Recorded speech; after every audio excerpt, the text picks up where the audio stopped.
Hi all, welcome back to my channel. ನಾವಿವತ್ತಿನ ಈ ವಿಡಿಯೋದಲ್ಲಿ 1 ಕಪ್ ರವೆ ಇದ್ದರೆ ಸಾಕು ಹೆಲ್ದಿಯಾಗಿರುವಂತಹ ಬ್ರೇಕ್ಫಾಸ್ಟ್ನ ಯಾವ ಥರ ಮಾಡ್ಕೋಬೋದು ಅಂತ ಈ ವಿಡಿಯೋದಲ್ಲಿ ತಿಳಿಸ್ಕೊಡ್ತಾ ಇದ್ದೀನಿ. 1 ಕಪ್ ರವೆಯಿಂದ ಆರಾಮಾಗಿ 20ರಿಂದ 25 ದೋಸೆನ ಮಾಡ್ಕೋಬೋದು. ತುಂಬ ಟೇಸ್ಟಿಯಾಗಿ ಮತ್ತು ಸಾಫ್ಟಾಗಿ ಇರುತ್ತೆ. ಅರ್ಜೆಂಟಾಗಿ ಆಫೀಸ್ಗೆ ಹೋಗೋರಿಗೆ, ಬ್ಯಾಚುಲರ್ಸ್ಗೆ ಕ್ವಿಕ್ ಆ್ಯಂಡ್ ಹೆಲ್ದಿಯಾಗಿ ಲಂಚ್ ಬಾಕ್ಸ್ಗೋಸ್ಕರ ಏನಾದರೂ ಫುಡ್ನ ಪ್ಯಾಕ್ ಮಾಡಬೇಕು ಅಂದಾಗ ಮಿಸ್ ಮಾಡದೇ ಈ ರವೆ ದೋಸೆನ ನೀವು ಮಾಡ್ಕೊಳ್ಳಿ.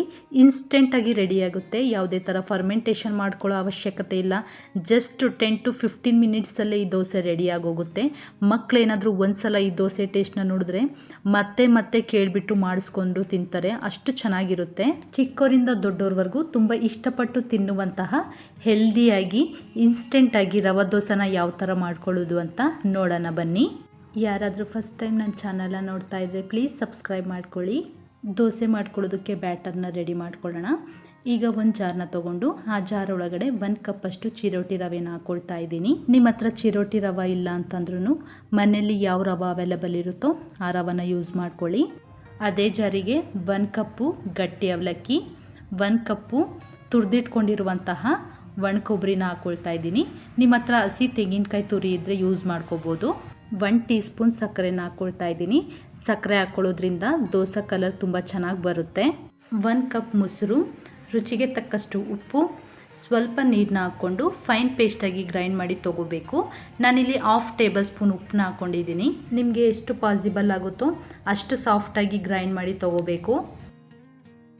ನೋಡ್ತಾ ಇದ್ದೀರಲ್ಲ, ಬ್ಯಾಟರ್ನ ಸಾಫ್ಟಾಗಿ ಗ್ರೈಂಡ್ ಮಾಡಿ ತೊಗೊಂಡಿದ್ದೀನಿ. ಇದನ್ನು ಒಂದು ಬೌಲಿಗೆ ಹಾಕ್ಕೊಳ್ಳೋಣ. ನಮ್ಮ ಚಾನಲಲ್ಲಿ ಕ್ವಿಕ್ಕಾಗಿ ಟೇಸ್ಟಿಯಾಗಿ ಹೆಲ್ದಿಯಾಗಿ ಇರುವಂತಹ ರೆಸಿಪೀಸ್ನ ಶೇರ್ ಮಾಡ್ತಾ ಇರ್ತೀನಿ. ಸಬ್ಸ್ಕ್ರೈಬ್ ಮಾಡಿಕೊಂಡು ಪಕ್ಕದಲ್ಲಿರೋ ಬೆಲ್ಲೈಕನ್ನ ಕ್ಲಿಕ್ ಮಾಡಿ. ನಾನಿಡೋ ಪ್ರತಿಯೊಂದು ವೀಡಿಯೋಸು ನೋಟಿಫಿಕೇಷನಲ್ಲಿ ನಿಮಗೆ ಬೇಗ ರೀಚ್ ಆಗುತ್ತೆ. ಬ್ಯಾಟರ್ನ ಬೌಲಿಗೆ ಹಾಕ್ಕೊಂಡಿದ್ದಾದಮೇಲೆ ಇದಕ್ಕೆ ಸ್ವಲ್ಪ ನೀರನ್ನ ಹಾಕ್ಕೋಬೇಕು. ನಾನಿಲ್ಲಿ ಜಾರ್ನ ತೊಳ್ಕೊಂಡಿರುವಂತಹ ನೀರನ್ನೇ ಹಾಕ್ಕೊಂಡು ಇನ್ನೂ ಒಂದು ಸಲ ಎಲ್ಲ ಮಿಕ್ಸ್ ಮಾಡ್ಕೊಳ್ತಾ ಇದ್ದೀನಿ.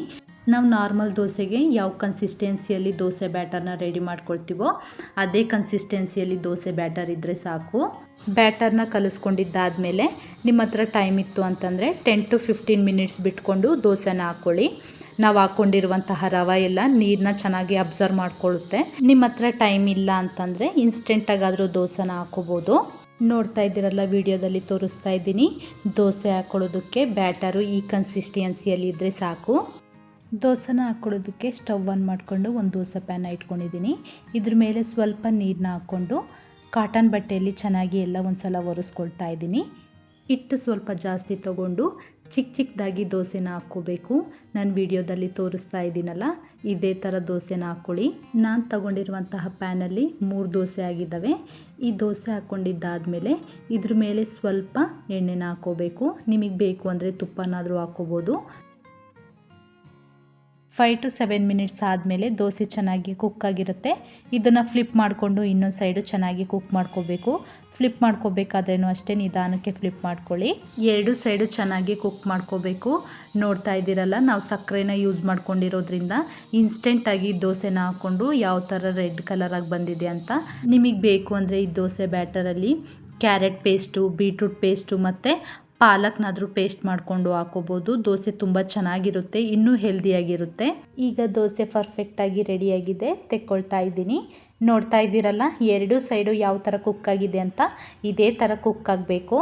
ನಿಮಗೆ ಇನ್ನೊಂದು ಸೈಡು ದೋಸೆ ಯಾವ ಥರ ಕುಕ್ ಆಗಿದೆ ಅಂತ ತೋರಿಸೋದಕ್ಕೋಸ್ಕರ ನಾನಿಲ್ಲಿ ಇನ್ನೊಂದು ಚಿಕ್ಕ ಸ್ಪೂನ್ನ ಯೂಸ್ ಮಾಡಿಕೊಂಡು ತೋರಿಸ್ತಾ ಇದ್ದೀನಿ. ಮತ್ತೆ ಇನ್ನೂ ಒಂದು ಸಲ ದೋಸೆ ಹಾಕಿ ತೋರಿಸ್ತಾ ಇದ್ದೀನಿ ನೋಡಿ. ಒಂದು ಕಾಟನ್ ಬಟ್ಟೆನ ತೊಗೊಂಡು ಪ್ಯಾನ್ನ ಕ್ಲೀನಾಗಿ ಒರೆಸ್ಕೋಬೇಕು. ನಿಮಗೆ ಬೇಕು ಅಂದರೆ ಪ್ಯಾನ್ಗೆ ಆಯಿಲ್ನಾದರೂ ಅಪ್ಲೈ ಮಾಡ್ಕೋಬೋದು.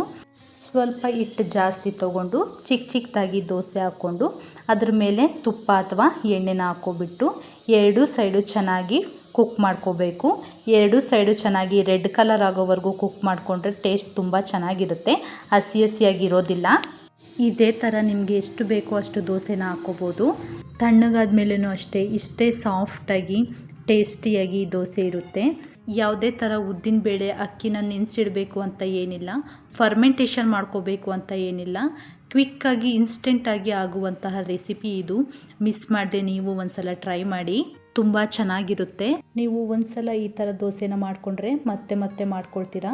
ಅಷ್ಟು ಟೇಸ್ಟಿಯಾಗಿ ಸಾಫ್ಟಾಗಿ ಇರುತ್ತೆ.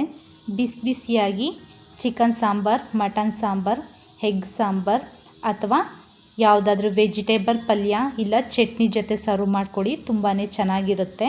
ನೋಡಿದ್ರಲ್ಲ, quick and easy, tasty, healthy, instant rava ದೋಸೆನ ಯಾವ ಥರ ಮಾಡ್ಕೊಳ್ಳೋದು ಅಂತ. ಮಿಸ್ ಮಾಡದೆ ನೀವು ಒಂದ್ಸಲ ಟ್ರೈ ಮಾಡಿ. ನಿಮಗೂ ಈ ವಿಡಿಯೋ ಇಷ್ಟ ಆದರೆ ಇನ್ನಷ್ಟು ಈಸಿ ಆ್ಯಂಡ್ ಹೆಲ್ದಿ ಕುಕಿಂಗ್ ವಿಡಿಯೋಗೋಸ್ಕರ ಪ್ಲೀಸ್ ಲೈಕ್ ಮಾಡಿ, ಶೇರ್ ಮಾಡಿ, ಹಾಗೆ ಸಬ್ಸ್ಕ್ರೈಬ್ ಮಾಡ್ಕೊಳ್ಳಿ. Thank you for watching. Next ವಿಡಿಯೋದಲ್ಲಿ ಸಿಗೋಣ. ಬಾಯ್.